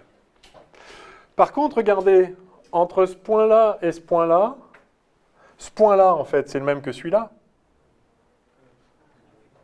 D'accord? Enfin, c'est le même potentiel. Donc, de là à là, on a R3I1 par là, et là, on a moins R4I4. D'accord? De là à là, en passant par là, j'ai R3I3. Et en passant par là, j'ai R4 en remontant le courant I4. Donc j'ai moins R4I4.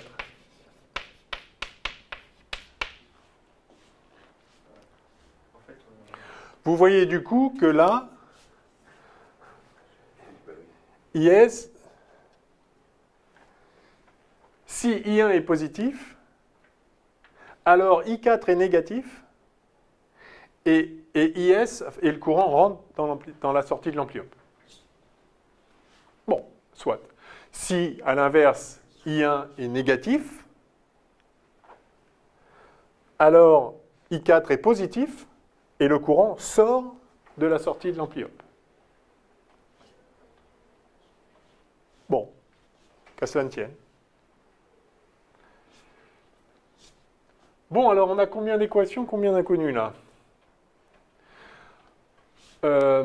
VS est connu, hein, d'accord, c'est pas une inconnue VS. Donc on a comme inconnu I1, I2, I4 et IC. Bah c'est tout.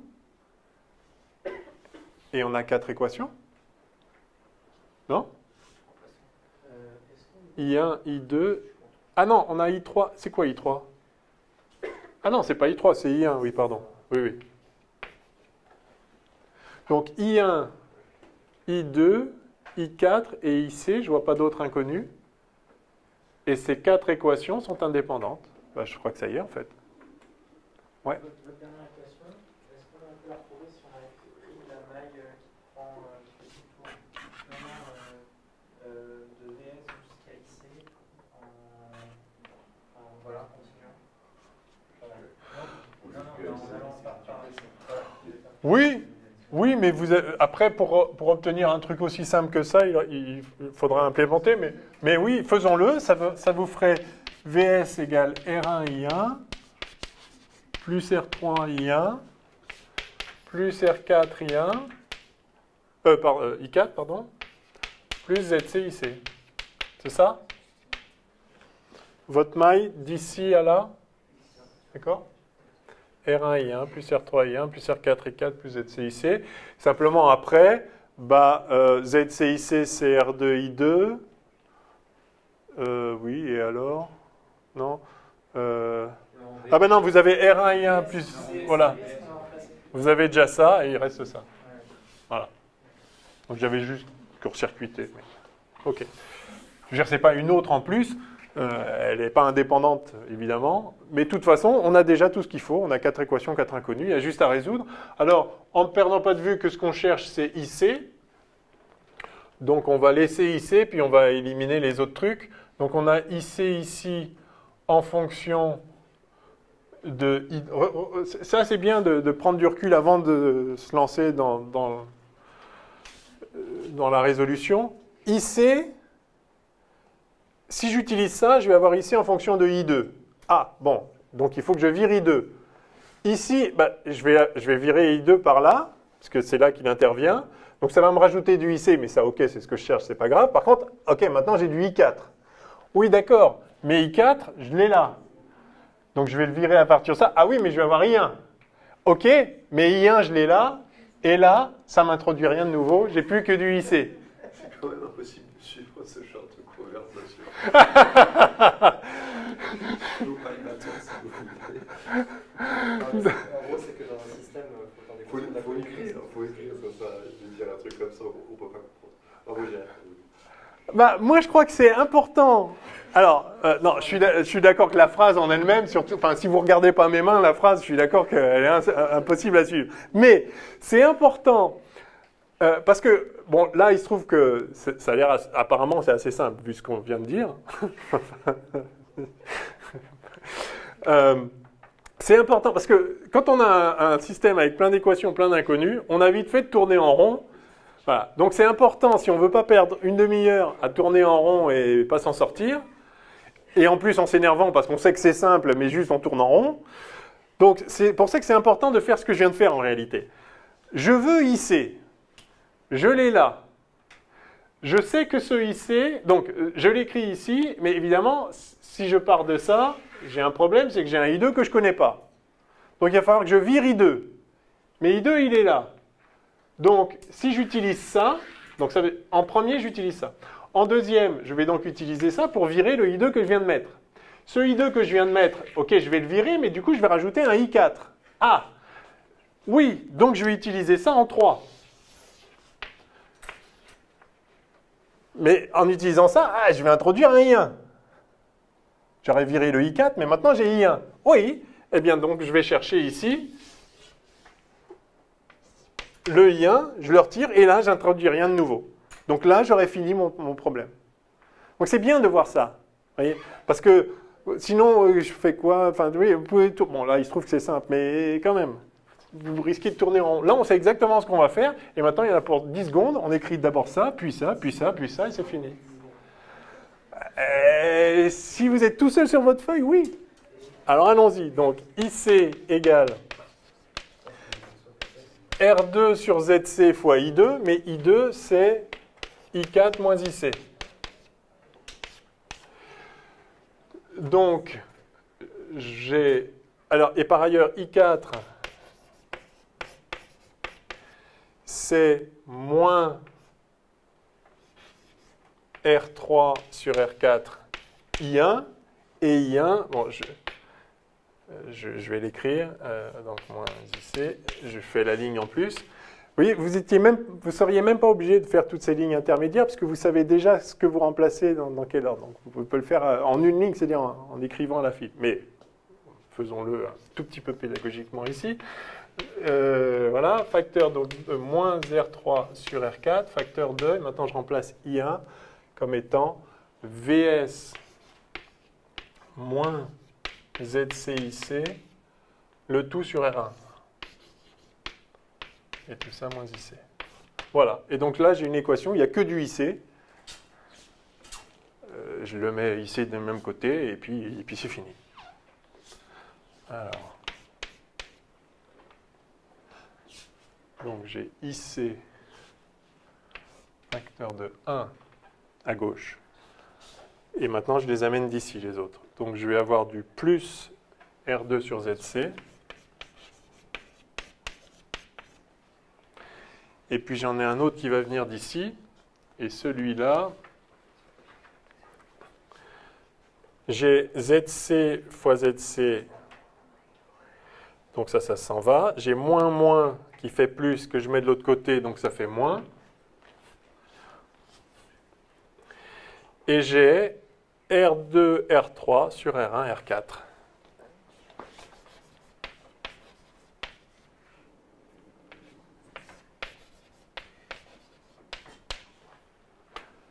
Fois ZC.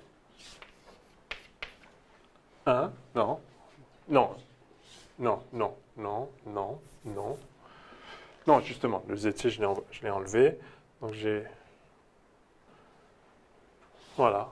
Donc j'ai ce IC là, égal les termes où il n'y a pas de IC là-dedans, c'est-à-dire en fait juste celui-là, c'est-à-dire VS, donc en fait moins R2, R3 sur R4, R1, VS sur ZC. C'est pas beau ça ? Voilà. Pourquoi c'est beau? Parce que si la condition est vérifiée, alors R2, R3 égale R1, R4, donc ça fait 1, 1 moins 1, ça fait 0. Et on a bien un truc sur ZC, et là aussi sur ZC, ZC s'en va, et ça marche. Yes. Donc, si on a ça, alors, on a en fait IC qui vaut moins VS. En fait, on a moins R3 sur R1, R4, VS. Voilà, les 10 secondes sont passées. On a la réponse. Donc c'est bien homogène, hein. On a une tension sur une résistance.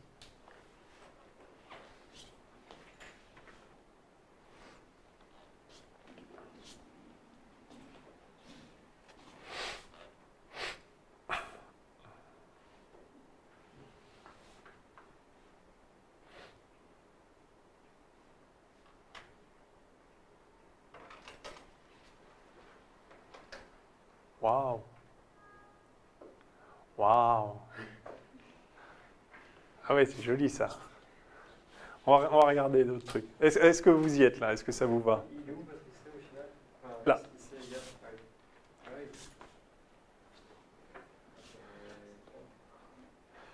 Donc, vous êtes d'accord avec ça? Jusque-là?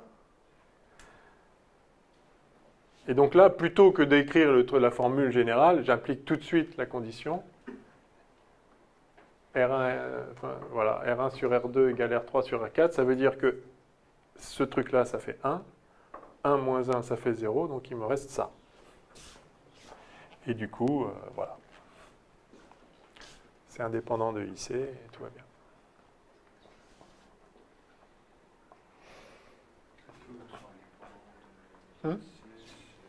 Du coup, c'est indépendant de ZC. Parce qu'il y a ZC en bas, là et là, ils s'en vont, et il reste ça. Ah, si le truc est égal à Oui, si ça fait 1, la condition, enfin le IC est indépendant de ZC. Ah oui, parce que du coup, c'est plus simplifié. Ouais. Uniquement. Ouais, voilà. Oui, si c'est pas égal, alors ZC s'en va pas. Yes? Bon? C'est joli? Quel est l'intérêt d'un tel montage? C'est ça la question là. Quel peut être l'intérêt d'un tel montage? De bloquer l'intensité, du coup, ça fait un générateur d'intensité. Ça fait un générateur de courant parfait. Quoi que vous mettiez derrière, il vous donne IC. Enfin, il vous donne ça. Et en plus, vous pouvez le piloter. Vous changez VS, ça vous change IC. Comme ça. Ça vous donne un générateur de courant qui peut même être positif ou négatif. Vous pouvez tirer toujours le même courant ou donner toujours le même courant, quel que soit le ZC ici. Vous faites ce que vous voulez. Vous avez un générateur de tension, de courant parfait. Pour autant que l'ampli op est parfait et que vous ne sortez pas des limites d'utilisation linéaires. C'est-à-dire que vous ne saturez pas l'ampli op. Bon, ok. Mais enfin, c'est quand même fort. Et vous pouvez choisir le courant. Vous changez le rapport ici. Enfin, vous changez VS et vous changez ce rapport-là et vous sortez le courant que vous voulez. Tant que l'ampli op peut le fournir. Bon, ok. C'est fort, non? C'est très fort. Ok, est-ce qu'on peut trouver les autres grandeurs maintenant? Puisque si on a IC, on a tout le reste aussi.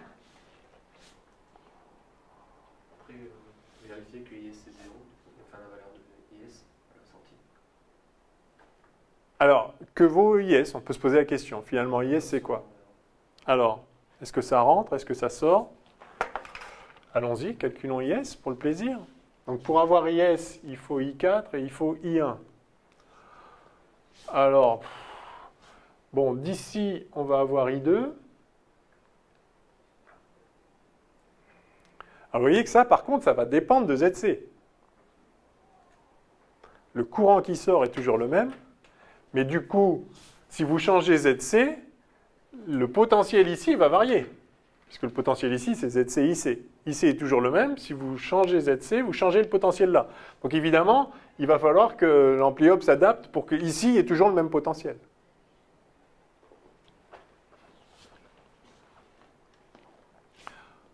Alors ce potentiel-là, bah, enfin tout est là. Donc, est-ce que je peux effacer cette partie-là? Ouais.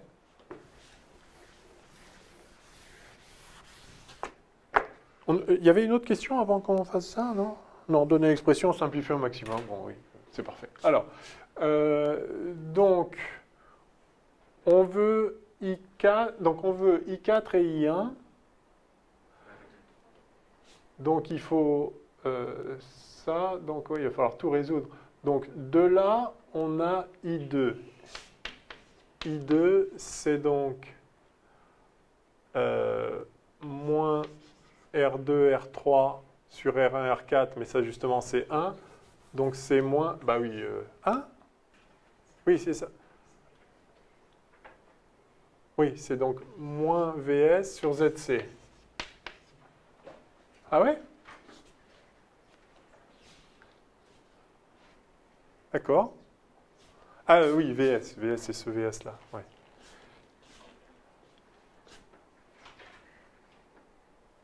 Bon, ok. On est d'accord, je ne me trompe pas là? I2, c'est ZC... Ah non. Ah non, non, non, oui. Ben, I2... Non, oui, non, non, non. I2, c'est ZC, IC sur R2. Donc, c'est moins ça.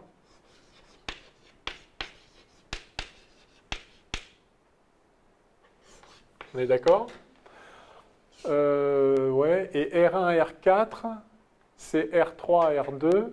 Donc ça fait moins ZC sur R2 carré VS. C'est ça? Vous ne m'aidez pas beaucoup, là?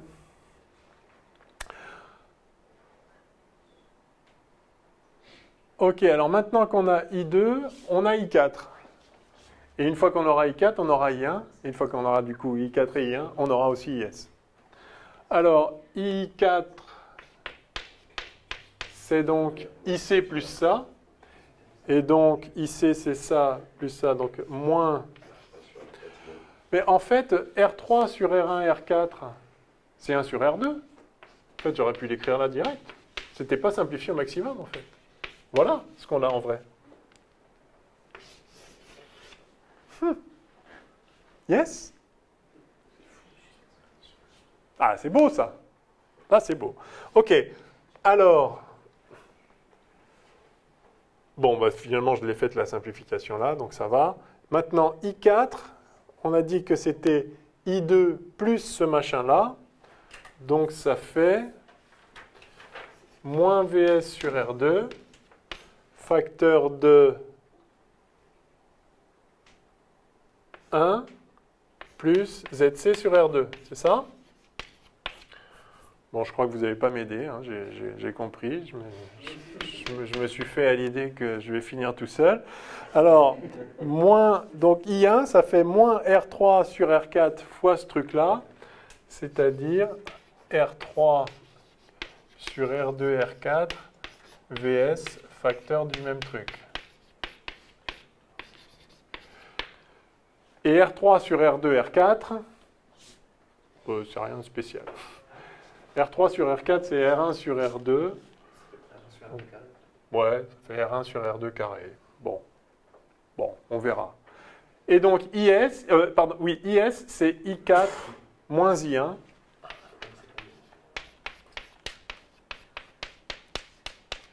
Et donc c'est, alors il y a du moins VS sur R2. Facteur 2, donc I4, donc ce truc-là, 1 plus ZC sur R2, plus, parce que c'est moins, mais j'ai mis moins en facteur, plus ce truc-là, donc R3 sur R4, R2 est déjà devant, facteur de 1 plus, donc en fait c'est tout ça fois 1 plus R3 sur R4. Voilà. Alors 1 plus R3 sur R4, c'est aussi 1 plus R1 sur R2, mais so what. Donc voilà, IS vaut ça. Alors c'est jamais 0, là, sauf... Non, c'est jamais... ça dépend de ZC. Si ZC vaut moins R2... Mais bon. En fait, si. Disons, mais... Si, on peut fabriquer des résistances négatives. Il me semblait que j'avais mis un exo qui faisait ça. Bon. Bref.